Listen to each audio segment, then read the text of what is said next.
नमस्कार दोस्तों। CA foundation की एग्ज़ाम कल से शुरू हो रही है। कुछ ऐसे पॉइंट्स हैं जो आपको ज़रूर ध्यान में रखने चाहिए और इससे आपकी एफिशिएंसी में, आपके आउटपुट में डेफ़िनेटली बहुत ही ज़्यादा फ़ायदा होगा। तो जितना मेरा एक्सपीरियंस है, वो मैं आपसे शेयर करने जा रहा हूँ।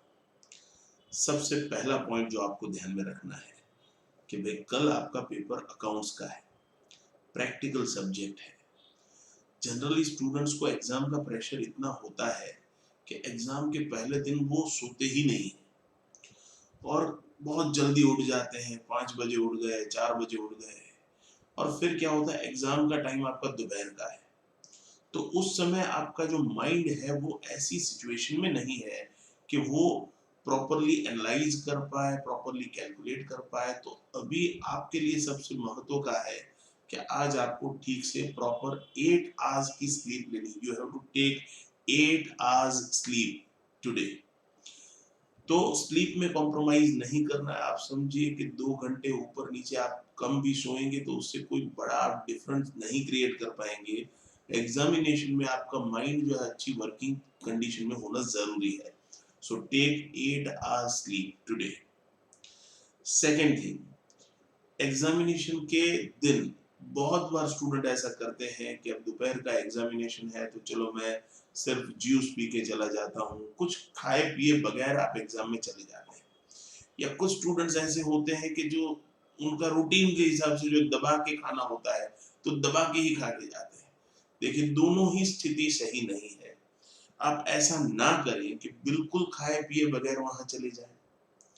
वो भी आपको फिर क्या होगा, 4 साढ़े 4 4 बजेंगे तब आपको थोड़ा अंदर से फिर आवाजें होनी स्टार्ट हो जाएंगी तो आप कंसंट्रेशन नहीं कर पाएंगे उतना। और बहुत ज्यादा खा के जाएंगे तो नींद आनी ही है, वो कंफर्म बात है। सो बैलेंस सिचुएशन बनाने के लिए थोड़ा सा फ्रूट आपने ले लिया, एक आध चपाती आपने खा ली, थोड़ी सब्जी खा ली, जिससे आप लाइट भी फील करें और आपको 4 सवा 4 बजे भूख लगना भी स्टार्ट ना हो जाए। तो टेक एप्रोप्रिएट डाइट, ज्यादा भी बहुत नहीं लेना है, कम भी एकदम खाए बगैर भी चलेगा ऐसा भी नहीं करना है, थोड़ा बैलेंस बना के आपको चलना है। नाउ कोशिश करें और डेफिनेटली सब करेंगे ही कि एग्जामिनेशन हॉल में पहले दिन आप 30 मिनट 35 मिनट पहले ही पहुंच जाएं। आपको भले पेपर रीड करने का समय मिलने ही वाला है बट पहला दिन होता है, थोड़ा आपको वहाँ थोड़ा बैठ के इन्वायरमेंट में सेट होने में थोड़ा टाइम लगता है। तो 30 मिनट पहले ही आपको एग्जामिनेशन के हॉल के अंदर एंटर हो जाना, मतलब वहां पे पहुंच जाना चाहिए स्पेस के ऊपर। अब एग्जामिनेशन जैसे ही शुरू हो, पहला पेपर आपका अकाउंट्स का है। जनरली हम ऐसा सोच के जाते हैं कि अकाउंट्स में तो अपने 75-80 ले लेंगे बस, बाकी हो जाएगा, अकाउंट्स तो हमारा बचपन से ही जबरदस्त है। So that kind of mentality and psychology you have और आपका यही टारगेट लेके आप अंदर एंटर होते हैं। सही बात है, अच्छा स्कोर करना है, करेंगे, that is fine. But CA की एग्जामिनेशन में जब भी आप एंटर हो रहे हो तो हमेशा अनएक्सपेक्टेड हो सकता है, ऐसा एक्सपेक्ट करना, ऑलवेज एक्सपेक्ट अनएक्सपेक्टेड। तो ऐसा हो सकता है कि आपने सोचा हो कि यार ये चैप्टर मुझको नहीं आता है, उसी का कुछ 10 मार्क्स का क्वेश्चन आ गया। तो ऐसी स्थिति में अनएक्सपेक्टेड कुछ आ जाता है जो आपने सोचा नहीं है। उस सिचुएशन में आपको खुद को कंट्रोल करके चलना है। जो पैनिक करेगा, जो उस सिचुएशन में खुद को संभाल नहीं पाएगा, तो उसका असर बहुत बढ़ने वाला है। तो उसके लिए क्या करें, अगर आपको लग रहा है कि पेपर आपकी अपेक्षा से एकदम विरुद्ध आ गया है, अगर आपने सोचा वैसा आ गया है तो कोई सवाल ही नहीं है। बट अगर ऐसा हो गया कि आपकी अपेक्षा से विरुद्ध आ गया है पेपर, तो क्या करें? तो आपको 2 मिनट 5 मिनट शांति से बैठना है। ठीक है, आपको थोड़ा रिलैक्स होना है। भले पेपर चल रहा है, भले थोड़ा टाइम जा रहा है, हड़बड़ी में कुछ नहीं करना है। आसपास सबको देख लेना है, सबके चेहरे आप देखोगे तो अगर पेपर बुरा है तो सब परेशान ही होंगे। तो एक परेशानी वो सिर्फ आपके ऊपर नहीं आई हुई है, वो सबकी परेशानी है।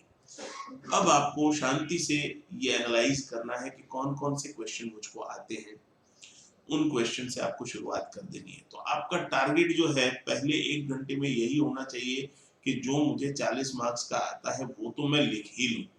ठीक है, फिर तो और पेपर में 100% 100 मार्क्स में से 120 मार्क्स में से 40 का ऐसा होगा ही कि जो आपको अच्छे से आता होगा। तो वो 40 मार्क्स पे ही आपको फोकस करना है, भले बाकी का कुछ भी हो। देन सेकेंड आवर के अंदर थोड़ा आपको वो एनालाइज करना है। तो पहले घंटे में 40 का अगर आपने लिख लिया है तो that will give you great confidence, ठीक है। और ध्यान रखना है कि हैंडराइटिंग अकाउंट्स में कोई हैंडराइटिंग वगैरह इतना मैटर नहीं करता है।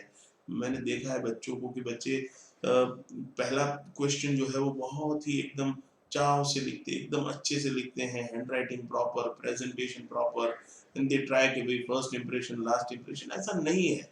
वो आपको हैंडराइटिंग से प्रूव नहीं करना है। हैंडराइटिंग एवरेज ही होनी चाहिए, आपकी स्पीड जैसी है वैसी नॉर्मली रखे फर्स्ट क्वेश्चन से ही।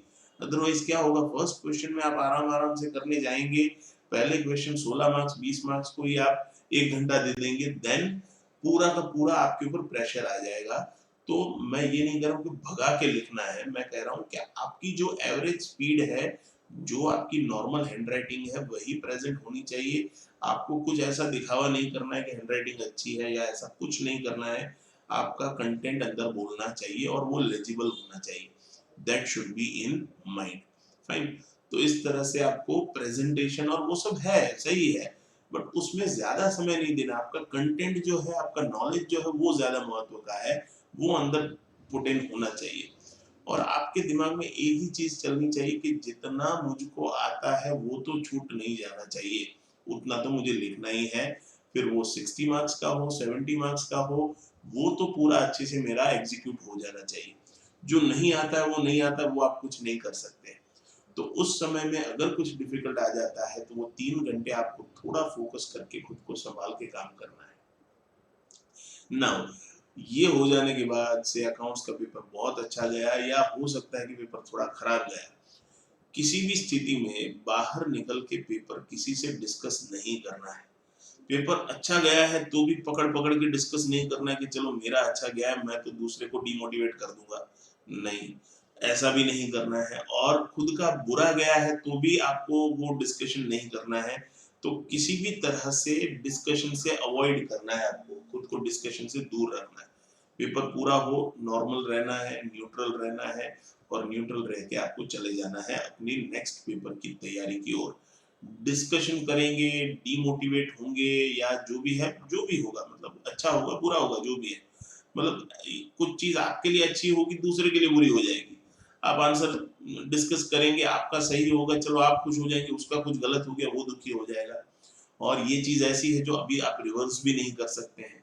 तो पेपर को वहीं पे हो सकता है तो फाड़ दे और रख दे साइड में, जाने दें, अभी कुछ नहीं। आपको फिर फर्दर पेपर चाहिए होगा तो एग्जामिनेशन के बाद वो डाउनलोड हो पाएगा, बट अभी के लिए पेपर फाड़ दे, जाने दे। और घर पे जाके भी बहुत बार ऐसे होता है, मैं समझ सकता हूँ ये चीज को, कि आपके दिमाग में जो पेपर आपने लिखा है अकाउंट्स का, फिर आपको विचार आएगा अच्छा उसमें मैंने ये लिख लिया वो सही था कि नहीं, चलो जाके मैं आंसर देख लेता हूँ। तो आंसर देखने के लिए फिर आप बुक को फांदेंगे, फिर उसके अंदर जाएंगे अगेन, ओके सही हो गया गलत हो गया, बट उससे क्या फायदा होगा, कुछ फायदा नहीं होगा। आप नेट सर्च करेंगे कि क्या पेपर का किसी ने सॉल्यूशन डाला कि नहीं डाला, तो ये नहीं करना है आपको, ठीक है। जो अकाउंट्स का पेपर हो गया या जो भी पेपर पूरा हो गया, उसमें वो जानकारी लेके आपको आज कोई फायदा नहीं है। तो खुद को मेंटली ऐसा प्रिपेयर करें कि पेपर जो हो चुका है उसको नहीं टच करना है, अपने को नेक्स्ट पे ही फोकस करना है। ये फोकस बनाए रखना जरूरी है, ठीक है ना। तो नेक्स्ट पेपर की तैयारी करें, वो खत्म करें, एंड ट्राई करें कि पिछले पेपर्स के ऊपर वो ना दे, ध्यान ना दें आप, ठीक है। और मोस्टली जो सबसे बड़ी गलती दूसरी हो जाती है बच्चों से, पेपर 3 पेपर 4 में बहुत गलती हो जाती है। पेपर 2 लॉ जो है, लॉ में भी ये गलती हो जाती है कि वो हैंडराइटिंग वाली जो मैंने बताई कि हैंडराइटिंग पहले क्वेश्चन में बहुत अच्छी करने गए, फिर 1 घंटे में तो 20 मार्क्स का ही लिखा, तो वो लॉ में भी नहीं होना चाहिए। लॉ में भी नॉर्मल ही हैंडराइटिंग रखो, आप कोई टेंशन नहीं लो, लेजिबल होना चाहिए बस। लेजिबिलिटी पे ध्यान, पढ़ सके कोई भी व्यक्ति आपकी जो नॉर्मल हैंडराइटिंग है, कुछ अपने को वो एग्जाम के प्रेशर की वजह से ज्यादा दिखावा नहीं करना है। अब पेपर 3 और पेपर 4 में क्या ध्यान रखना है, बच्चे बहुत बार मैंने देखा है कि बहुत क्वेश्चन छोड़ के चले आते हैं because of the fear of negative marking, कि नेगेटिव मार्किंग है तो मैं बहुत ही सोच समझ के, देखिए जो एकदम बॉर्डर लाइन पे है उनके लिए समस्या है नेगेटिव मार्किंग, बट जो एक लेवल से ऊपर है उनके लिए वो समस्या नहीं है। तो कहीं आपको कैलकुलेटिव रिस्क लेना पड़ेगा अपने स्कोर को बढ़ाने के लिए। आप थोड़ा सा ध्यान से सोचेंगे कि चलो 50 मार्क्स फॉर एग्जांपल आपने 50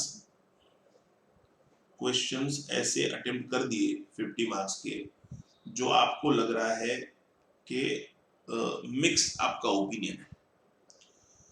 50 में से 40 क्वेश्चन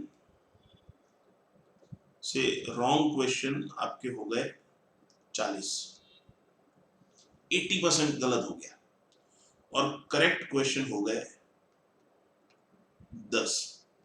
ठीक है, ये 50 में आपके 0.25 जो है वो नेगेटिव हो जाएंगे, मतलब -10 हो जाएंगे, और यहाँ आपके ये 40 से मल्टीप्लाई करके यहाँ आपका 1 मार्क्स मिल जाएगा, आपको 10 प्लस हो जाएंगे, इफेक्ट इज 0। मतलब 20% भी आपकी प्रोबेबिलिटी सही लग रही है तो भी आप नुकसान में नहीं जाएंगे, आप समझ सकते हैं। तो ये प्रोबेबिलिटी चैप्टर ही यहाँ पे अप्लाई करना है।